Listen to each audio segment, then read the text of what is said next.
Bonjour les déter, j'espère que vous allez bien. Alors, comme annoncé, je vous fais la vidéo sur mes conseils que l'on reçoit souvent lorsqu'on est en couple. Pour la petite histoire, c'est une abonnée que j'ai eue au téléphone qui a été conseillée, effectivement, elle est en couple, elle vit avec son homme. Elle a été conseillée par quelqu'un, effectivement, qui n'a pas vécu cette expérience et ça n'a pas aidé, tout simplement. Et elle m'a demandé de faire une vidéo là-dessus.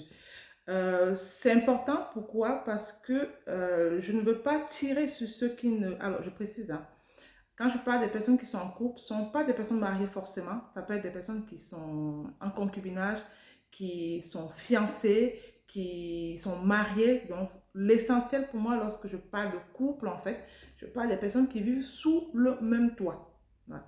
C'est très différent des relations où on se voit un week-end, le week-end, ou bien on se voit une semaine, et après, effectivement, chacun repart sous son toit. Non, c'est pas pareil. Donc, ces personnes-là, en fait, ne vivront pas les mêmes situations. Lorsqu'on vit en couple et lorsqu'on fait du copinage, je dirais ça comme ça, on ne vit pas du tout les mêmes situations, on n'a pas les mêmes contraintes, en fait.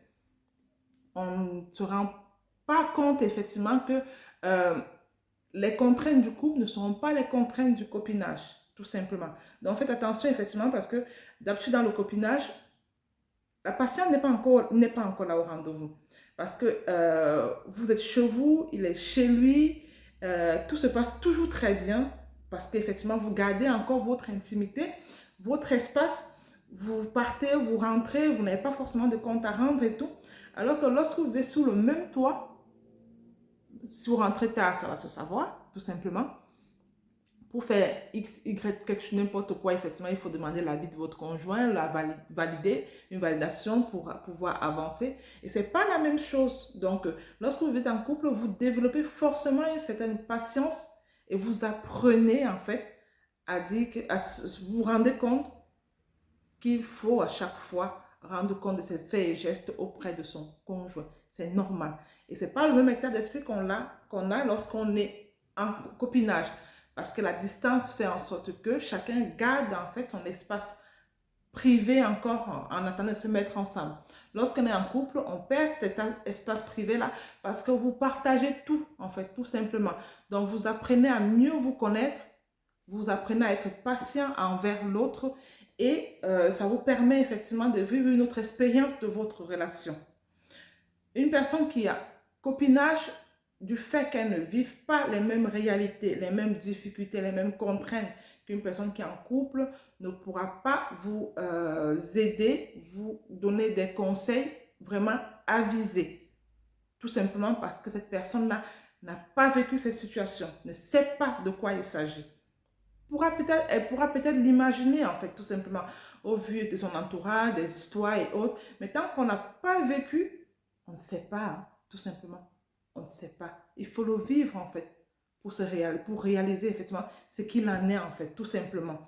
Donc, ne prenez pas conseil, alors je le précise, c'est pas méchamment, auprès de ces personnes parce qu'elles ne pourront pas vous apporter la réponse adéquate à votre problème. Et c'est tout à fait normal parce qu'elles n'y connaissent pas en fait. Elles ne l'ont pas vécu tout simplement. Dirigez-vous vers des personnes qui ont vécu, qui, effectivement, qui sont dans la même situation que vous et qui pourront mieux vous comprendre tout simplement parce qu'elles elles savent de quoi vous parlez. Voilà précisément ce que je voulais dire sur cette situation-là. Sachez vers qui vous dirigez en fait pour demander conseil lorsque vous en avez besoin tout simplement. Ça va vous éviter de vous retrouver dans certaines situations désagréables parce que vous avez été mal avisé ou bien vous avez été visé à chaud. Lorsqu'on est en couple, on se rend compte que on prend les choses, on apprend à prendre les situations très à froid, à se calmer, à prendre sur soi et à réfléchir. Le copinage fait en sorte que déjà, on ne vit pas ces situations et on se dit, bon, peut-être que je veux rencontrer une autre relation et tout. Le couple, lorsqu'on s'est engagé, on réfléchit vraiment différemment. On met tout en œuvre effectivement pour pouvoir sécuriser, protéger la relation. Ce qui fait en sorte qu'on réfléchit aussi différemment. Donc, pensez à cela, sachez vers qui vous dirigez vraiment en cas de besoin. Voilà la vidéo comme promis. Alors, je compte sur vous, comme d'habitude, hein, pour liker, commenter et partagez auprès de votre communauté. Merci et je vous souhaite une bonne fin de journée. Au revoir.